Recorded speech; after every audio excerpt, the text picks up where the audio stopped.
प्रवचन में आपका फिर से स्वागत है। नमस्कार। अभी तक कला प्रवचन में हमने कुछ ऐसी बातें कही हैं जो कला को संबंधित थी और कला को लेकर उनका बहुत महत्व था, जैसे कि concept, conditions in art, shape and form in art, या फिर कॉन्सेप्ट की प्रक्रिया कैसी रही थी इत्यादि। अब कलाकार जो काम करता है तो किसी कॉन्सेप्ट को लेकर काम करता है, ये तो हमको मालूम है। एक नए विचार उसके मन में आते हैं, उसके बाद में वो अपना कला कार्य शुरू करता है।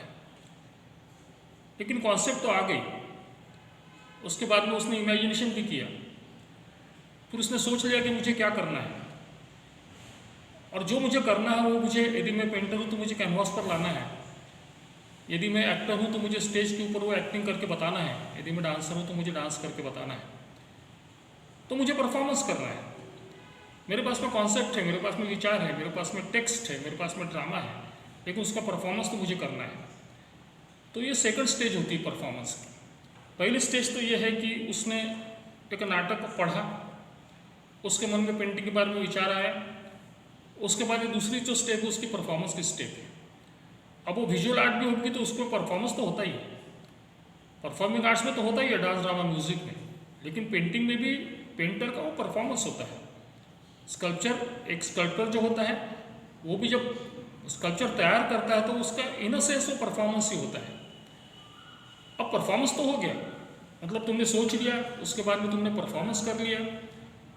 अब जो परफॉर्मेंस जब कोई आर्टिस्ट करता है तो उसकी अपनी एक साइकोलॉजी होती है, उसको साइकोलॉजी ऑफ क्रिएशन बोलते हैं, क्योंकि वो क्रिएट कर रहा है। लेकिन उसने क्रिएट तो कर दिया, लेकिन उसको देखने वाला होना अभी, तो जो देखने वाला होता है उसको परसीव करता है, उसे परसेप्शन कहते हैं।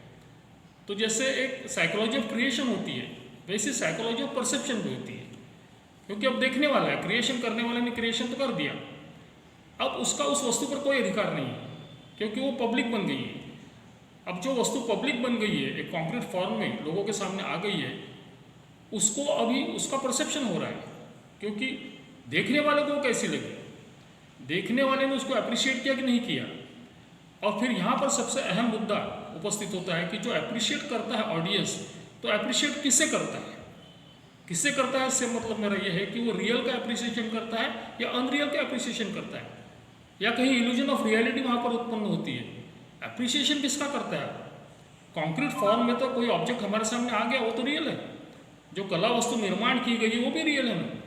तो फिर जो अप्रिसिएशन जो हो रहा है, अप्रिसिएशन किस बात का हो रहा है? जो ओरिजिनल कला वस्तु उसका हो रहा है, या कला प्रतिमा का हो रहा है जो निर्माण की गई है वो, या कला वस्तु जो हमारे सामने समक्ष है उसका अप्रिसिएशन हो रहा है। तो यहाँ पर दो शब्द आते हैं दोस्तों, एक आता है रियल और दूसरा आता है अनरियल। तो real in art and unreal in art and illusion in art, ऐसे ये शब्द है, ये बड़े महत्वपूर्ण शब्द है, इसको समझना बहुत ज़रूरी है। बहुत अच्छा कहा गया, जैसे कि जॉन पॉल सार्त्र है, जॉन पॉल सार्त्र नाम का एक बहुत बड़ा नाटककार हुआ जो एग्जिस्टेंशियलिस्ट फिलोसोफर भी था, अस्तित्ववाद का उन्होंने प्रचार किया था, और एग्जिस्टेंस प्रीसीड्स एसेंस, ऐसे उसकी थ्योरी थी। उन्होंने बड़ा शानदार कहा है कि जो अप्रिसिएशन होता है आर्ट में, जो ऑडियंस जो अप्रिशिएट करता है आर्ट में, वो अनरियल का करता है। ये बड़े आश्चर्य की बात है, क्योंकि क्वेश्चन तो ऐसा खड़ा होता है ना कि सपोज हम हैमलेट की बात करेंगे तो हैमलेट रियल कहाँ है, ये सवाल आता है। तो ऐसा कहा जाता है कि Hamlet is real only in the imaginary world of Shakespeare. इसका मतलब होता है कि कोई भी कैरेक्टर जो होता है वो रियल राइटर के इमेजिनेशन में होता है। तो फिर तो दुष्यंत भी रियल है, तो फिर कालिदास के ही इमेजिनेशन में रियल है, शकुंतला भी कालिदास के इमेजिनेशन में रियल है। तो फिर जो एक्टर जो काम कर रहा है स्टेज के ऊपर, उसके आंखों में से जो आंसू निकल रहे हैं, are they not real? Are not all actions committed by the actor on the stage real? They are real. फिर आर्टिस्ट ने, एक्टर ने निर्माण क्या किया? ये तो बहुत बड़ा क्वेश्चन खड़ा होता है। यदि ये जो उसकी फिजिकल एक्शन जो स्टेज के ऊपर हो रही है वो यदि रियल है, तो फिर एक्टर ने कैरेक्टर के संबंध में क्या खड़ा किया? बहुत शानदार है, यहाँ पे थ्योरी समझने लायक है। Actor creates an analogue of the character but not the character itself. अब एनालॉग का मतलब होता है कि उसके समान कोई तो भी, लेकिन वो नहीं, बहुत फर्क है। उसके समान राम के समान दिखने वाला, हैमलेट के समान दिखने वाला, शकुंतला के समान दिखने वाला, दुष्यंत के समान दिखने वाला, लेकिन दुष्यंत नहीं, राम नहीं। तो वो जो दुष्यंत या रामचंद्र नाम का जो कैरेक्टर है वो रियल कहाँ पर है?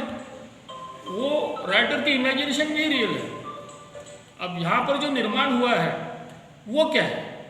एक्टर ने क्या किया? ऐसा कहते हैं कि actor creates an analogue of the character but not the character itself. तो फिर क्या हुआ?